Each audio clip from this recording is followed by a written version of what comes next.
So this is almost 22:20 hours GMT, 23:20 hours UK time on Wednesday, the 3rd of August 2022. So we're starting this edition at the end of a day which hasn't been very significantly different in terms of mainstream news media, running order, either in Pakistan or in the UK. UK within quotation marks. Now, in Pakistan, back because of the collusion, collaboration, complicity between the Indian regime fronted by Narendra Modi and the Indian media that serves Narendra Modi, especially as noticed in the behavior of Asian Age. The Asian Age was originally founded formally by a serial sex abuse, alleged sex abuser called MJ Akbar. MJ Akbar officially is said to have been born in New Delhi or Delhi, but is of Kashmiri kind of background. And the name is, of course, a Muslim name, but he is a complete, absolute opportunist, so and so. So MJ Akbar's Asian Age is the legacy. He doesn't really control the Asian Age anymore, but its agenda remains the same, which is hostile to the Muslims of India, and it's hostile to the idea that a neighboring country like Pakistan should become democratic and democratically sustainable and democratically stable. What Imran Khan's movement, Tehreek-e-Insaf, has been representing in the last 5 months is the beginnings of the movement that has been overdue since August 1947. For Pakistan to have a self-sufficient democratic polity, democratic kind of entity, democratic system and society that is accountable, fair, transparent, and free from corruption. These are things that Indian regime that is, as opposed to Indian ordinary public. The Indian regime, as fronted by the Hindutva cabal, frontier, Narendra Modi, they don't want a Pakistan which is democratic, accountable, transparent, and all. Likewise, they don't like a Bangladesh that is democratic or transparent and accountable for the ordinary people of Bangladesh. So, throughout the last 5 months, since the foreign influenced regime change was carried out against Imran Khan, the Indian mainstream media, which otherwise boasts of being, quote, free and independent, has been very, very cagey, and it has almost refused to recognize the movement, what we call the revolution. Well, if Imran Khan has called it revolution, but our definition of what has been happening in Pakistan as revolution is much wider. And in time, Imran Khan learned to recognize that as well. So during Wednesday, the 3rd of August 2022, which is coming to an end as a day, many of the so-called media in Pakistan, television channels, staged kind of reports and staged kind of intensive interviews based on the so-called foreign funding report by the Pakistan Election Commission. All these media outlets that we have seen, and we haven't seen most of them, are shallow and in denial and are stupid. So we shall go into some of the shallowness and the stupidity and in denial during the course of this particular edition. Let's see what else we're going to talk about.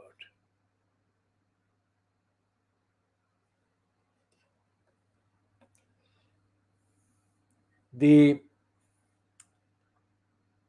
events in the UK concerning the Conservative Party still undergoing the process of so-called election to the post of the leader of the Conservative Party has continued to degenerate even further than it had done on Tuesday, or it had done on Monday, or it had done on Sunday, or it had done on the previous days and weeks. Rishi Sunak, who is the second one in the kind of estimate of the Conservative Party ordinary members, so-called grassroots. Rishi Sunak, born and brought up in England, is increasingly issuing threats against the people who are already most vulnerable and most unrepresented, misrepresented, and suppressed, and so on. So Rishi Sunak's statement during the Wednesday, which was the day that his statement was given publicity by the mainstream media in Britain, says that he will brand as terrorists anyone who protests. Effectively, that's what he's saying. Now, terrorist is a tag that in Britain has been used, especially since Tony Blair was in post at number 10 Downing Street.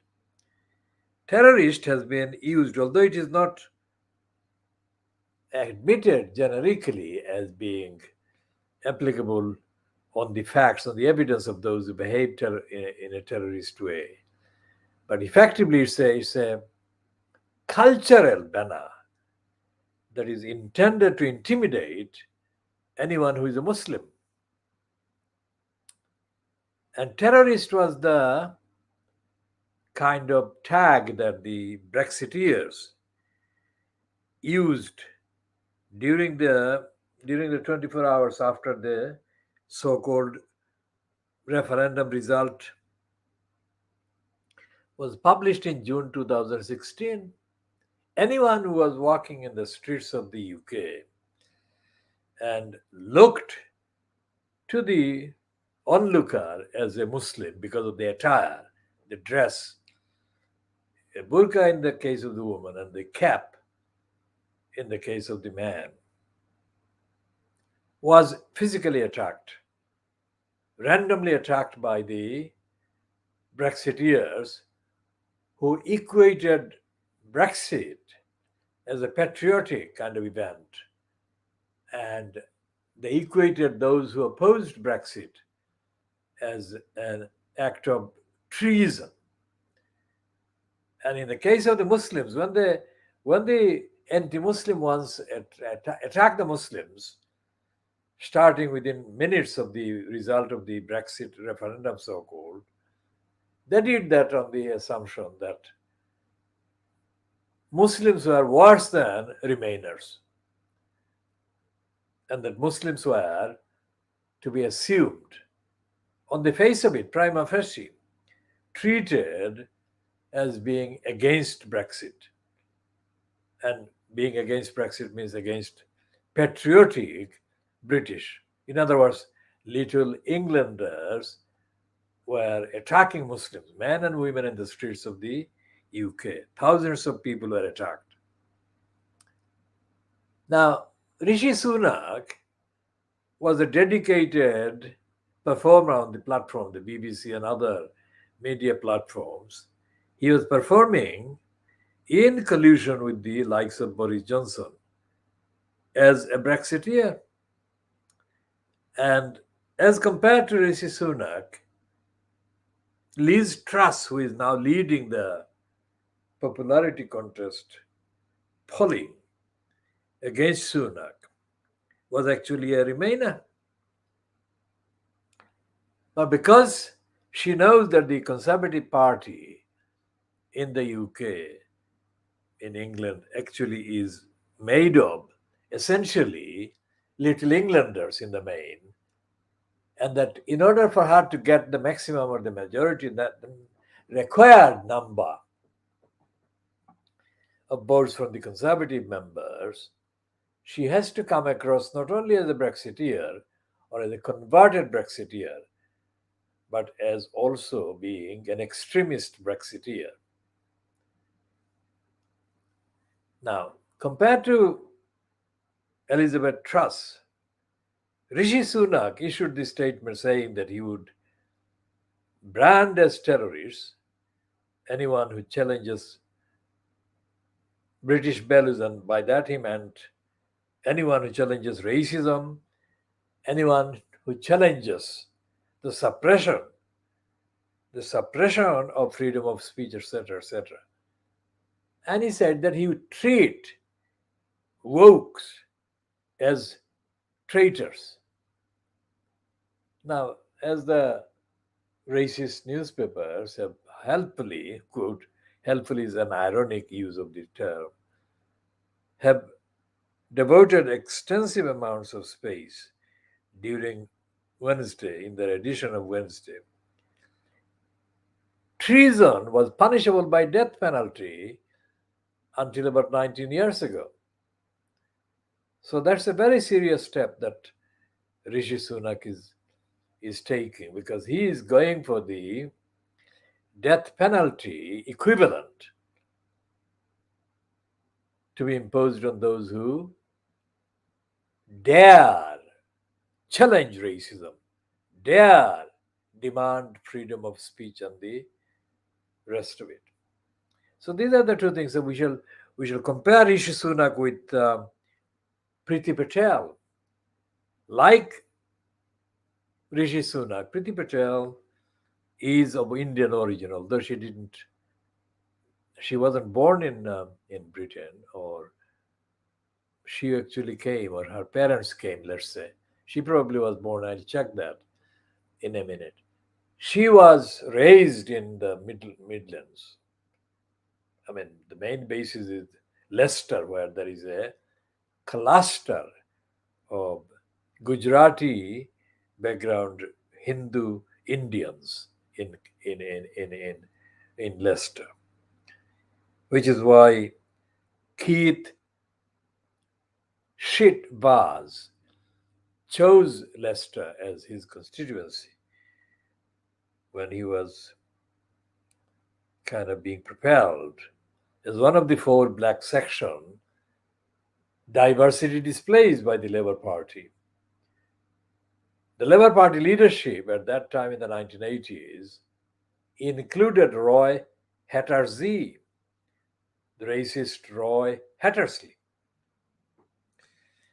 It was Roy Hattersley who made a statement saying that he is Asian. He said he represented a Birmingham constituency at the time, and he used the phrase "my Asians." Now imagine these people in 1757, when the treachery against the whole subcontinent took place by the behavior, the treacherous behavior of a handful of military commanders in the army, in the Shirajuddaulah's army of Bengal, Bihar, and Orissa. Orissa is known as Odisha these days. I mean, how were millions, hundreds of millions of people across the subcontinent, that includes in today's Pakistan, today's Bangladesh, and of course today's India. Hundreds of millions of people. Now today's equivalent is nearly 2 billion people. Well, 1.3 is India, and 200,000, 200 million, I think, 250 million in Pakistan, similar amount, just slightly less than Pakistan, the population in Bangladesh. So it's nearly 2 billion people equivalent.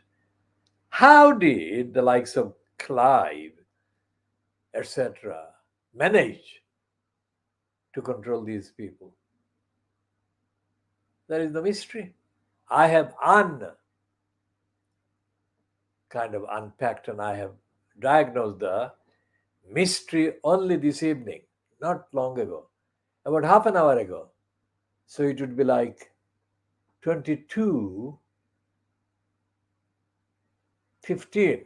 or 22:10 hours GMT on Wednesday, the 3rd of August 2022.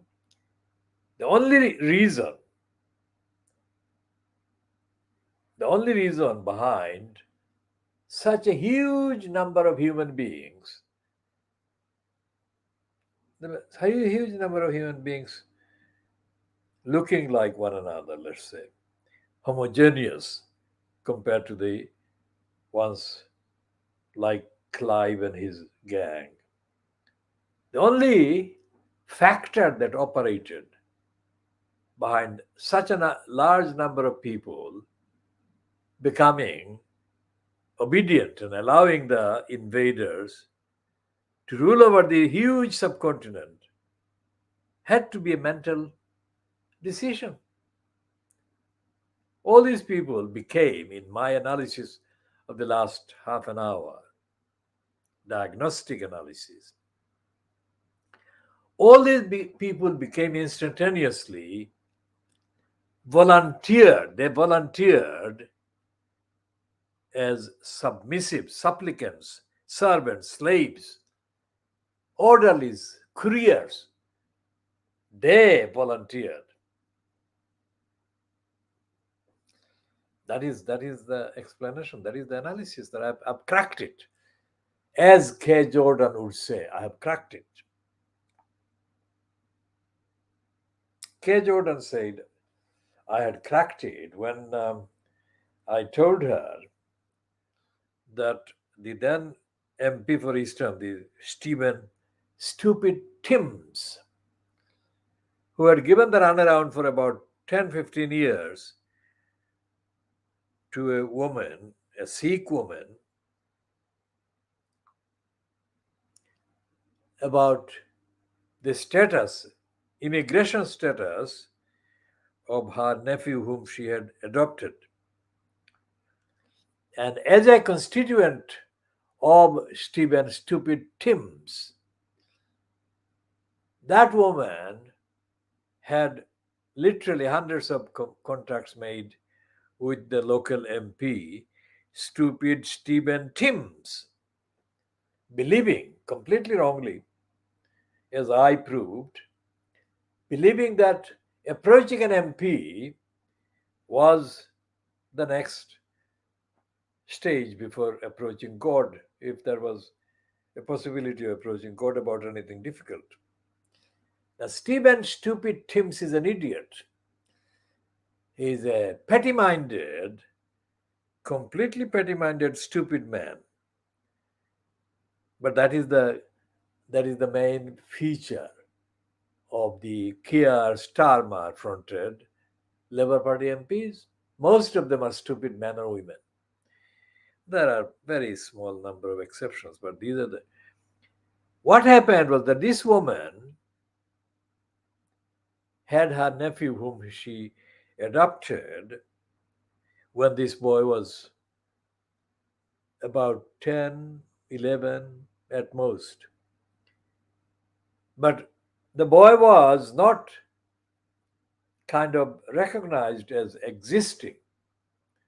Existentially, he was denied. His existence was denied because his entry into the UK, quote, was not legal, that is lawful. The process was not lawful or legally registered. But this woman called Hardeep Kaur needed her adopted nephew to become legally existent so that he could benefit from legal existence of life, etc., etc. So for 10, 11 years or even longer, Hardeep Kaur had a line, permanent line of communication, where she was the one who was sending the communications, addressing Stephen Timms. And there was a reverse, the opposite line of communications coming to her from Stephen Timms, containing lies and fantasies and falsehoods. Now, what I found within 24 hours of getting on the case was that Stephen Timms had not even read the documents. The documents that were issued by the immigration section of the UK Home Office to Hardeep Kaur, those documents I found within 48 hours of reading them and examining their contents and their legal applications, etc. Those documents contain the answer to the dilemma, to the kind of crisis, critical dilemma, that this boy was actually lawfully there in the UK. So when I told Stephen Stupid Timms's quote parliamentary office that that is what I had found, that parliamentary office person, it's a male one, immediately sent all the papers to Kaur, Hardeep Kaur, and I directed the member of parliament to do the basic common communication whereby the Home Office acknowledged that this boy existed. Can you believe that? That is stupid Stephen Timms. Now extrapolate that kind of idiotic behavior and apply that kind of behavior to 200 plus members of parliament that are supposed to be carrying Labour Party, whatever. And you can see the horrible extent to which the idiots have become the opposition idiotizers in the House of Commons. And you translate the same behavior or the behavioral pattern to the behavior and the record of the conservative members of parliament. And you come across and you come to the same conclusion. So what Guy Fawkes said 400 plus years ago was that MPs were criminals. And that is what has been happening now. If that is the case, which it is, then Rishi Sunak is only being a criminal all over again. And the Labour Party members of parliament being criminals themselves, incompetent morons, as Stephen Stupid Timms was exhibited, found by me in my investigation to have been behaving as, then there is no chance that Sunak is going to make any difference with his threat that he will brand any woke or any anti-racist as a traitor, because they're already doing that. They are already treating people effectively as traitors, because at every level of the UK state and its contacts with the people of African and Asian backgrounds, generally end up people of African and Asian background, Muslims. The Muslims in that context are being denied basic human rights and are being treated as a kind of traitors. So suppose that Sunak, we're not saying that it will happen, but let's say the possibility, the statistical possibility. Supposing Rishi Sunak makes a late recovery and actually gets in, it will not be something that the Asian or the African people should celebrate. Just like there is nothing, there has been nothing in the behavior as the incumbent in the post of Home Secretary, that is the Interior Minister, Priti Patel. Priti is a Sanskrit based word which means pretty, beautiful. I mean, nothing in Patel's behavior is beautiful, of course. It's the opposite of pretty, that is ugly. And she has been, that is ugly Patel, has been the source de jure and de facto, that is to say, in secret and in public. She has been the main persistent source of the various nightmare stories featuring migrants. And that's the period that, 2.5 years or 3 years since she has been in the post of Home Secretary. Now, Rishi Sunak has not been in that time making any comments whatsoever that I noticed concerning the migrants or immigrants. So Rishi Sunak to make a comment, as has been reported by the racist right-wing media during Wednesday, the 3rd of August 2022. That is a first. And the first is, of course, a product of forced desperation felt by Rishi Sunak. Now think about that. How can somebody or anybody like that be trusted if and as and when they become prime minister? Trusted about anything. For example, the headlines about let me just get these papers so my image will disappear for a minute.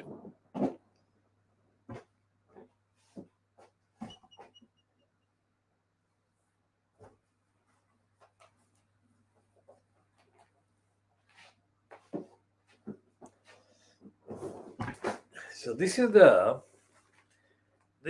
a collection, not all of them. The Guardian is not there, but let's start with the Rupert Murdoch scum. That is the one that on Wednesday's paper, the 3rd of August 2022, and this features Rebecca Vardy about the libel case. Now, about the generic process called defamation action in the High Court, libel action. We shall be talking more about libel action in due course, and we shall be continue to talk about libel and defamation almost in every session, every section, every edition that is coming. Now, this is about Colin Rooney, Wayne Rooney's wife, and Rebecca Vardy. So that was the Sunday paper, the Sun newspapers, not Sunday paper, but Sun newspaper. Now let's see what the Sun said on Wednesday about Rishi Sunak versus. Yes. So this is the kind of heading that Sunak was plotting to get so that he would come across as an extremist himself for the benefit of the extremists in the Conservative Party. Now, this is the heading. This is the heading in the Murdoch scum. This is the heading in the Murdoch scum on Wednesday.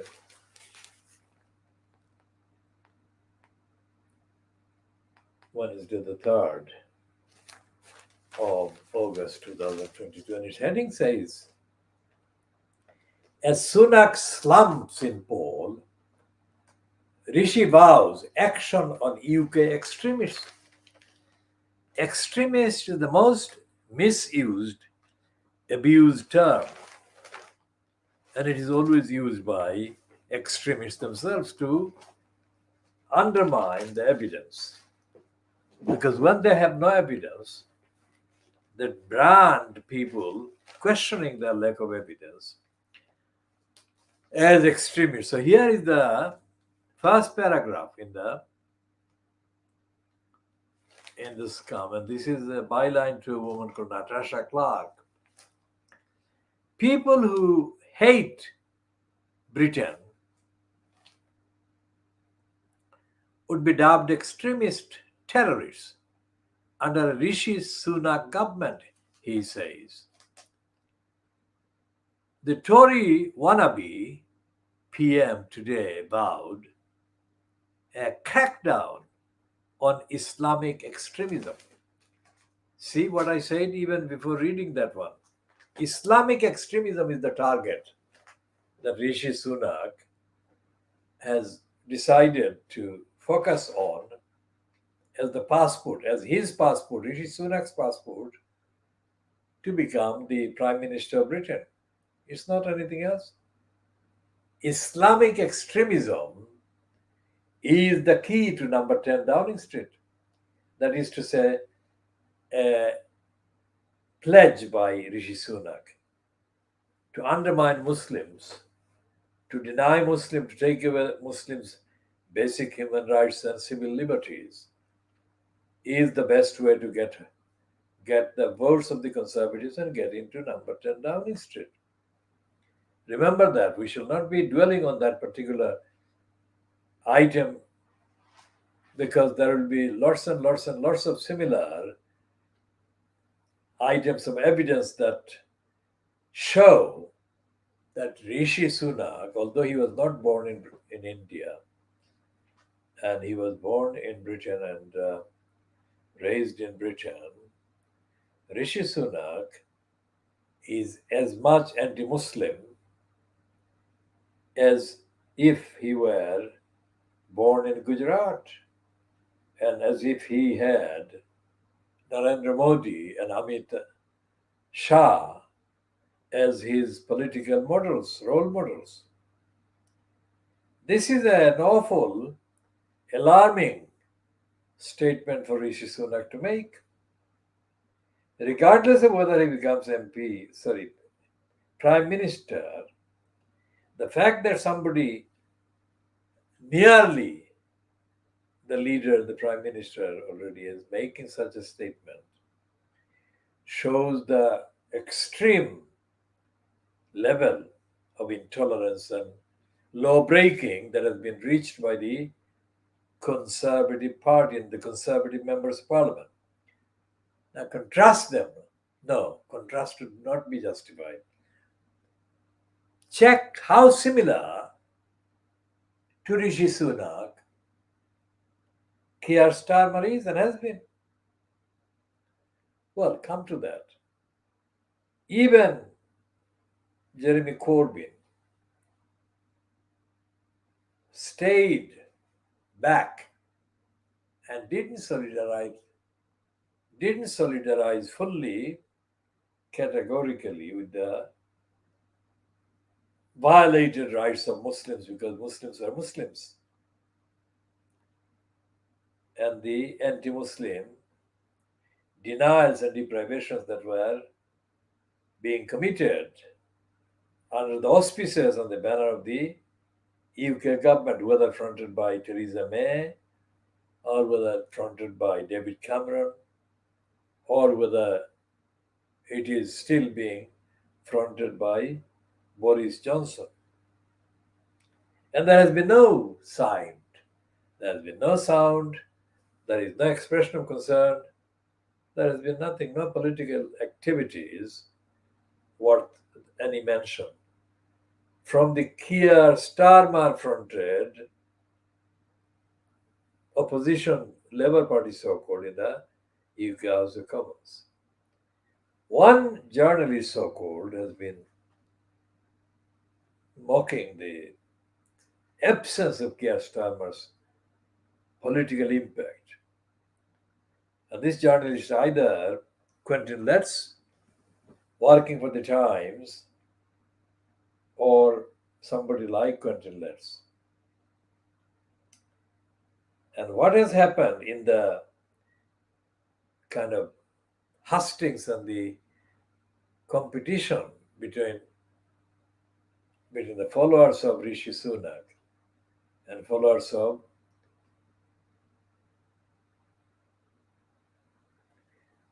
Liz Truss is that they've stopped being different from one another. So Liz Truss is a racist, and although numerically many Indian origin people in the UK remain and have been and will continue to be targeted by racists, many Hindus will be remaining targets of racist attacks. So that means the Rishi Sunak is going to expose his fellow Indians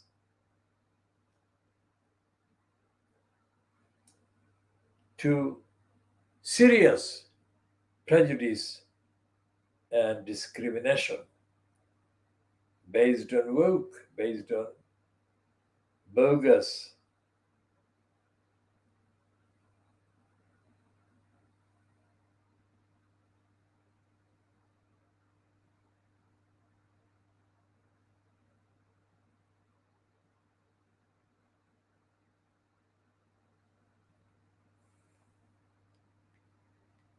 So if Sunak becomes the leader of the Conservatives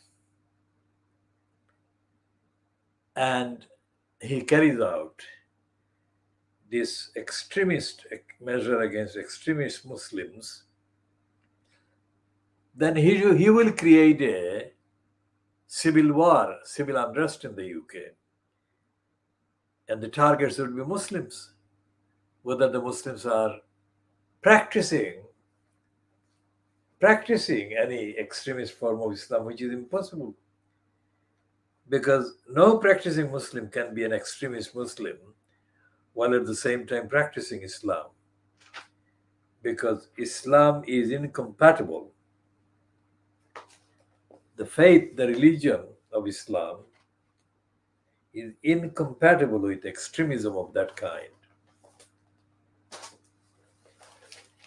And it is quite possible that Rishi Sunak has been receiving enough briefs from the BJP and the Hindutva regime fronted by Narendra Modi and his de facto leader, his de facto deputy called Lizzie.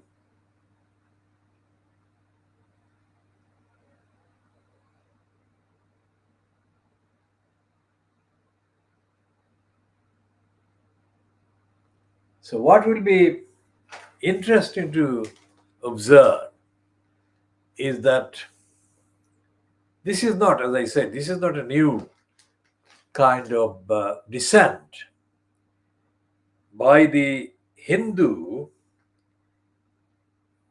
origin members of the Conservative Party politically. Because although she is not Hindu, the Goan origin, Suella, now called Braverman, but she had a different name, Catholic sort of Portuguese name. She became before she married an English person.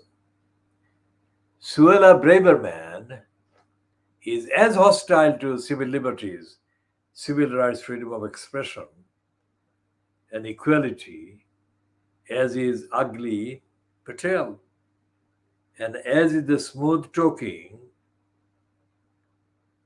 Rishi Sunak, or as has been the smooth talking Rishi Sunak. If we go over to the USA and look at the desperate absence of the USA Vice President Kamala Harris, it is clear that Kamala Harris has vanished from the political kind of map. So, what will revive Kamala Harris's political image based on the evidence of the contents of the United States media mainstream?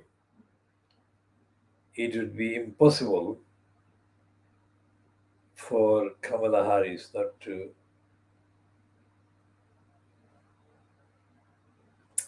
impossible to find Kamala Harris in any shape or form doing the political role that she was elected to play. Whatever she has been doing, and I'm sure that she has been attending all kinds of meetings and dues as the invited guest or as tactically placed guest in the events of the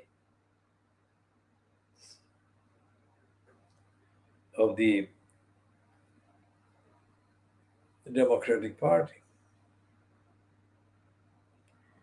Kamala Harris has been totally disastrously exposed as having been a phony. She said she would speak up against racism. She would speak up against sexism and speak up against, of course, the likes of the criminals who attack the animals. But she has not made the mark. She has not made the impact whatsoever. So Kamala Harris disappearing, even when somebody as fragile as Wally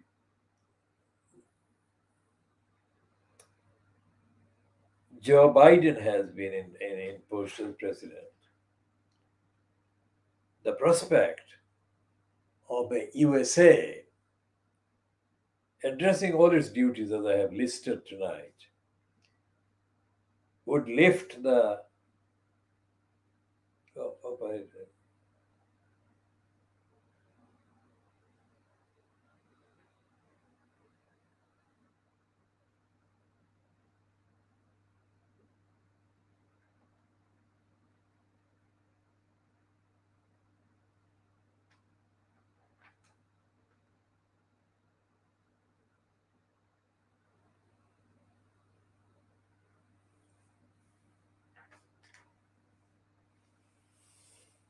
and the impact of Kamala Harris's kind of campaign propaganda about making USA less racist has been absent. Now, in the case of Rishi Sunak, while he was appearing on television programs, etc., and peddling the lies for Brexit, he never talked about racism in this country, social cohesion missing, and so on. And yet, suddenly, what he's doing today, Wednesday, the 3rd of August 2022, is that he has discovered the existence of woke, discovered the existence of, well, Islamic extremists. Now, who are they? Let's say that Sunak gets in. Let's say that he gets in, but it is absolutely less likely as I speak based on the polling. If he gets in, then who can stop him getting directly in touch with Narendra Modi and the Hindutva agenda and organizing a coordinated Indian-British operation against the Muslims in the region? Who would be able to stop it? As we said, there is no democracy in the UK, there is no parliament. So the executive, the holder of the post of prime minister, is effectively the ultimate decision maker, although the decisions are made under the disguise of a consultation that is staged between the would-be Prime Minister and Brenda, the Queen Elizabeth II. And of course, that is how the behavior, the actual behavior, the actual exchanges between the monarch and the appointee as Prime Minister, her Prime Minister, they take place and they are carried out. So we'll have to kind of continue with Rishi Sunak on another date because we've got to talk about the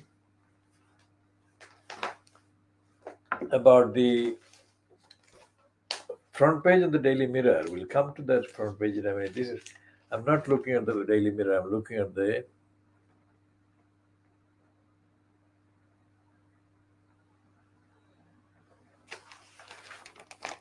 Daily Telegraph. The Telegraph, which for how long? The Barclays owned it for most of the period that Johnson was mayor or in the House of Commons, and Johnson would be paid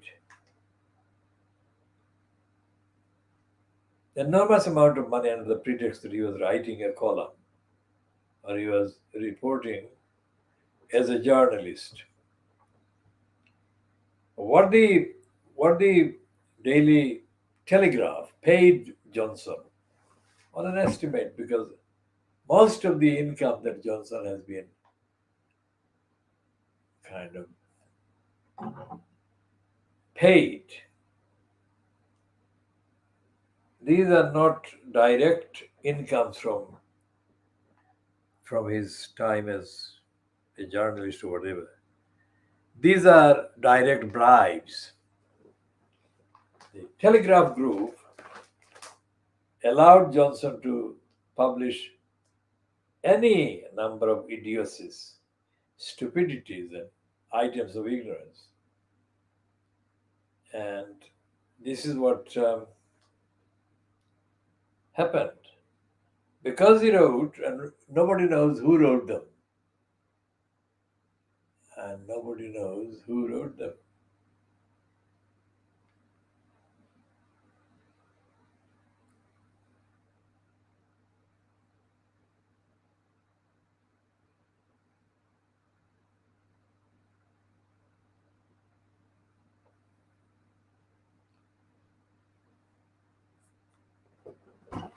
So let's see the cost of living that the Daily Mirror is leading, the Wednesday Daily Mirror, that is 3rd of August 2022. The Daily Mirror on Wednesday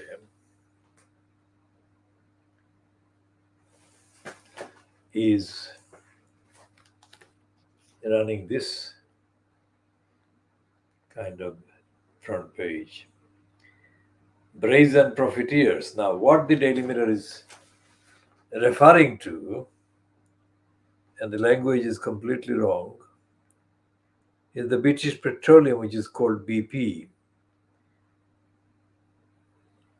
And it says, in that piece by byline to Graham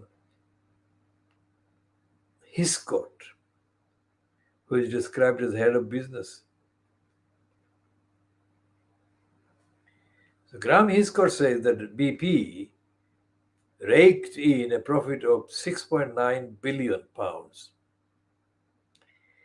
in 3 months as households struggle with crippling energy bills.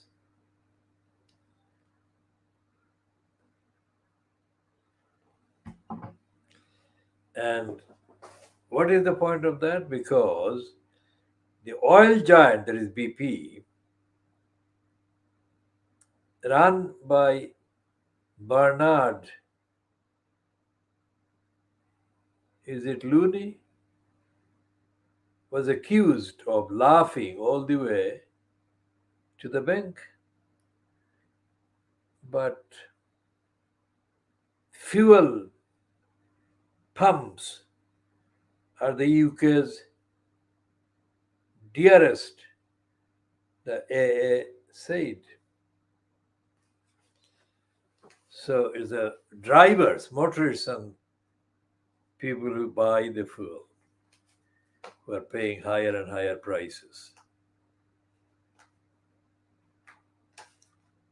That is what the Daily Mirror is saying. Let's find it.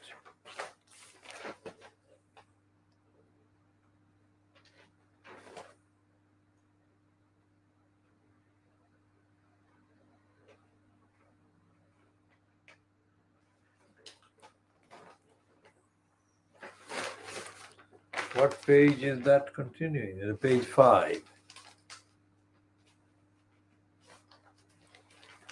And it says it's not fair, it's not right.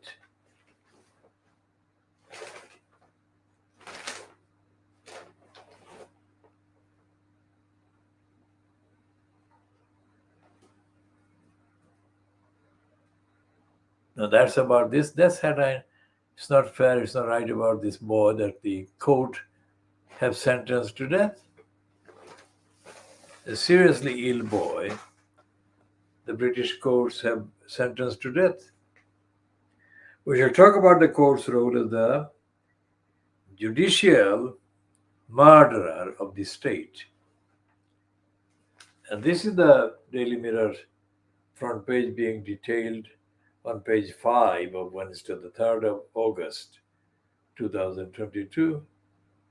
And what it is saying there on page 5 as a detail is that 880 pound a second monster, that is BT, the BP, the referring to monster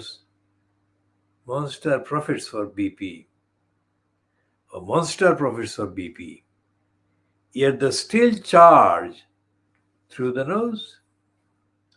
And I've got a typical picture of a mother. It's a white mother, young mother, holding a baby.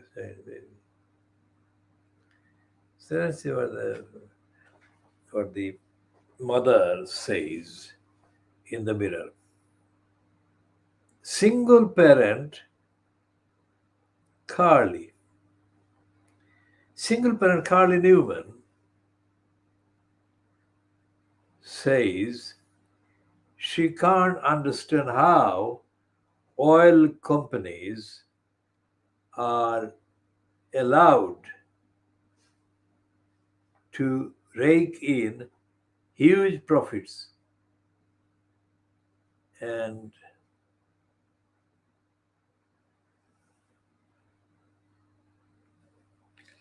so how is that the oil companies, it's not the statement by Keir Starmer, is it? It's not a statement by the opposition. It's a statement by what is supposed to be an ordinary mom and struggling with the poverty caused by the disparity and the greed of these big companies. And these big companies are, of course, exempt from any action by the UK government, because the UK government, whoever is actually in charge of the UK government, is part of the arrangement that they are in the pockets of the big business.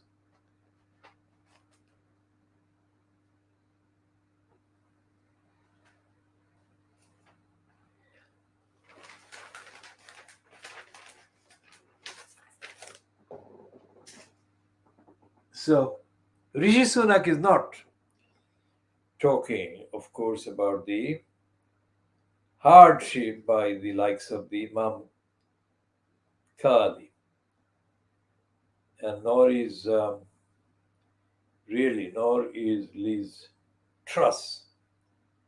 These people are talking absolutely out of this world. There is no reality in the various pledges they're making against each other. It's not the pledges they're making against the government's particular policies, but these are the kind of gestures that they're making in order to come across as being as vile, as right-wing, as reactionary, as racist as they can manage to come across as.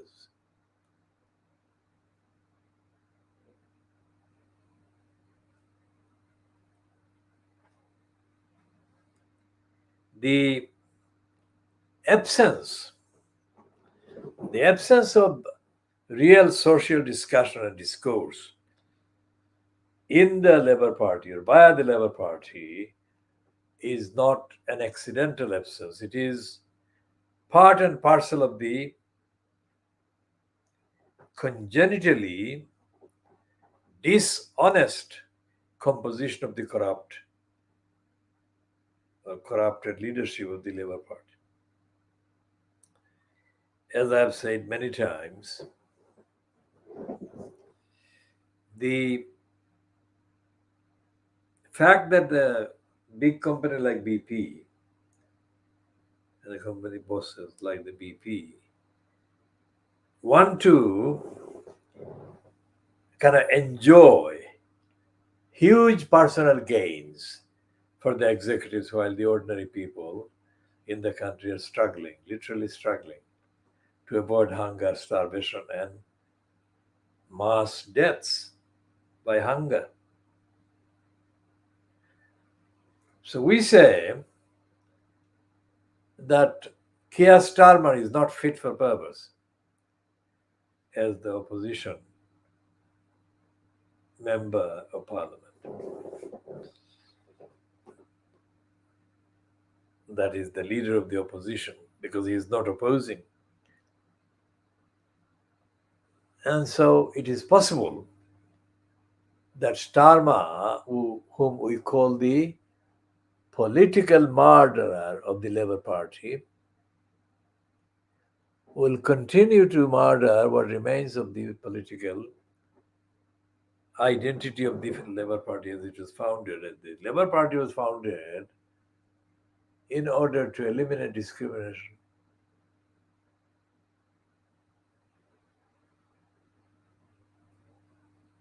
Sinu has got the key, is he?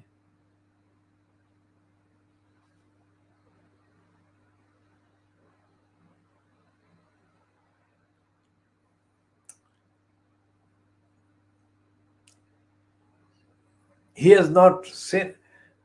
Rishi Sunak has not made any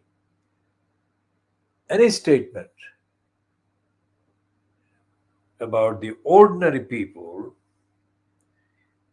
struggling with their cost of living burdens, nor has Lizzie Truss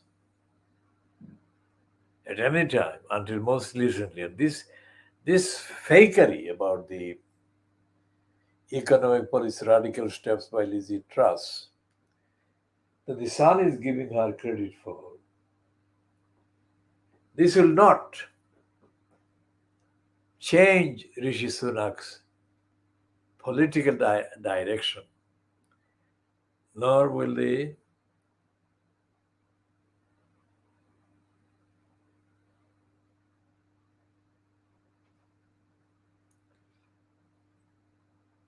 Rishi Sunak says that he identifies with ordinary people. I mean, he says that he's the underdog,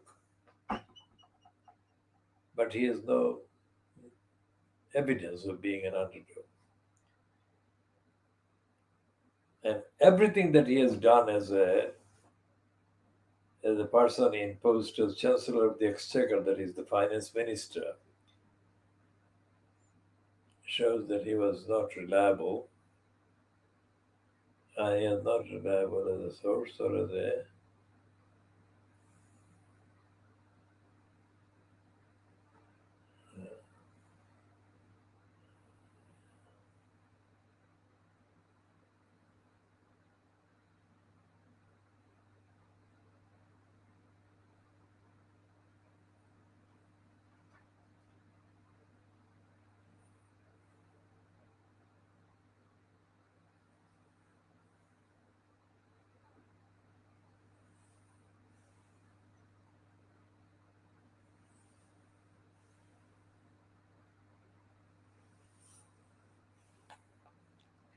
So Rishi Sunak has not made any statement about the state of the economy in any significant way that affects the day-to-day lives and livelihoods of the people in the country.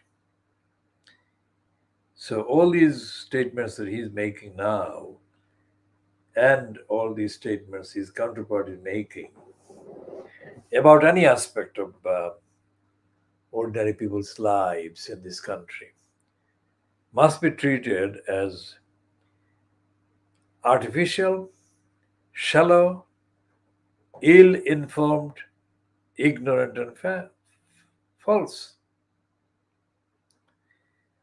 So we say that Sunak and Truss should be quizzed one to one by somebody who has got the independence and the independent access to the media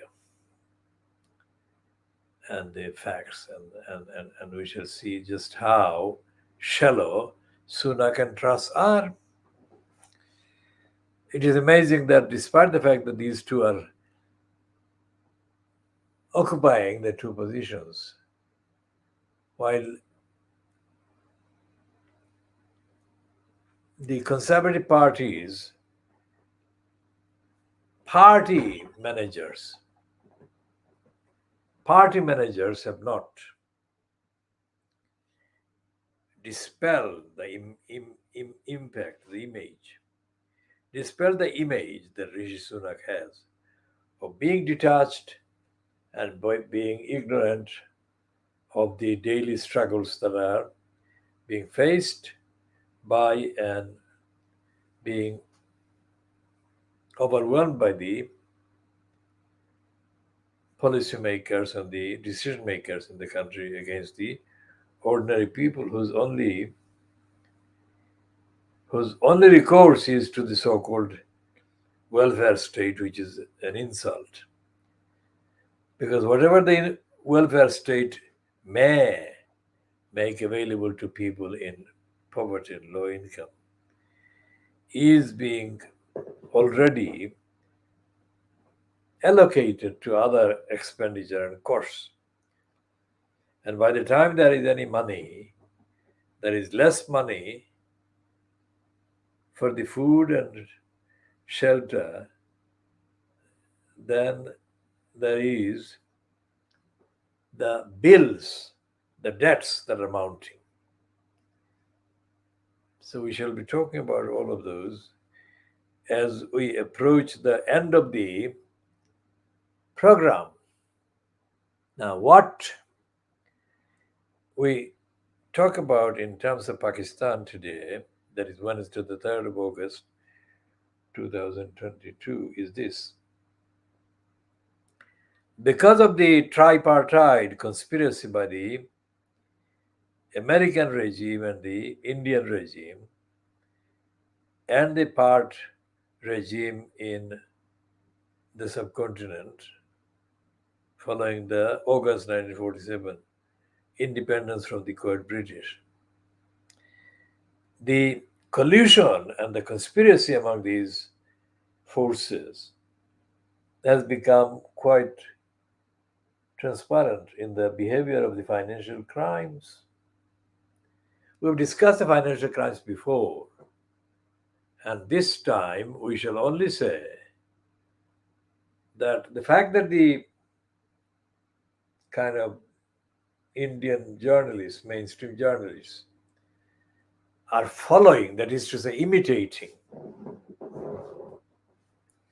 the line that has been flaunted against Rishi Sunak by the financial crimes, it is proof beyond any doubt that the majority of the people who are suffering hardship are already abandoned by Rishi Sunak. So for Sunak to issue a statement saying that he would declare as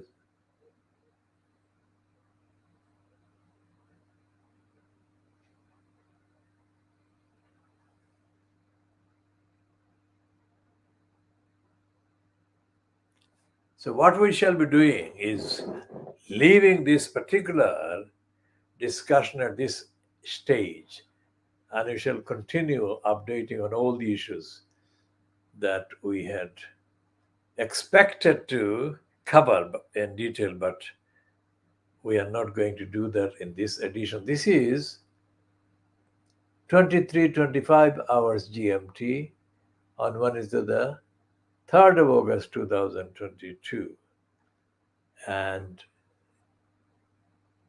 it's 20 midnight 25 or 23, 24 UK time on Thursday, the 4th of August 2022. And we shall update on the commentary on Baby Angel Geronimo in due course in an appropriate edition.